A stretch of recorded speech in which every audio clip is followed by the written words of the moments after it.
Det her er det iPad. Og jeg vil gerne vise et program.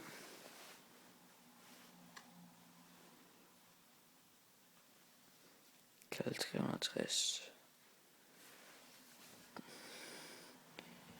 Du kan tage 360 billeder.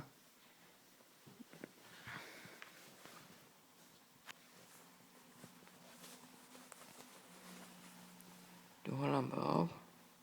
Tryk på optag. Der er noget rundt.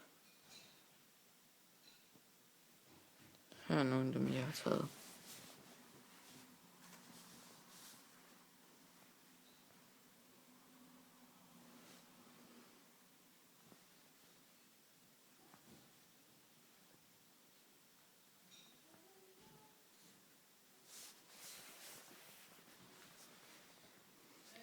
Den kan ikke opgive for lys, hvis solen skinner ind.